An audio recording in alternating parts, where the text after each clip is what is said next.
Hi అండి, అందరికీ నమస్కారం. ఇక్కడ కనిపించేది పవర్ఫుల్ ఒరిజినల్ తాండా మరుగుమందు. ఈ మరుగుమందు అనేది భార్య భర్తలకి, ప్రేమించిన వ్యక్తులకి, అత్తాకోడల మధ్య సమస్యలకి అన్నిటికీ పరిష్కారం ఈ మరుగుమందు చేయగలుగుతుందండి.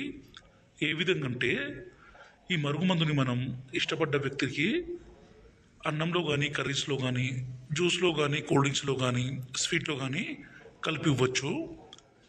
రెండోది వచ్చేసి ఇది లిక్విడ్ అండి. ఈ లిక్విడ్ని మనం వాళ్ళ బట్టలకి, చెప్పులకి, తలకి, శరీర భాగాలకి పూయాలి. ఈ మరుగుమందు అనేది ఎంత మొండి వ్యక్తినైనా సరే పూర్తిగా మార్చగల శక్తి దీనికి ఉంటుంది. ఈ రోజుల్లో ప్రధానమైన సమస్య భార్య భర్తల మధ్య విభేదాలు, ప్రేమించిన వ్యక్తి ఒక్కసారి దూరం పెట్టడము, అలాగే అత్తాకోడల మధ్య సమస్య విపరీతంగా పెరిగిపోతుంది. ఈ సమస్యలన్నిటినీ మనం పరిష్కారం చేయాలంటే ఇక్కడ కనిపించే పవర్ఫుల్ తాండా మరుగుమందుని పెట్టండి.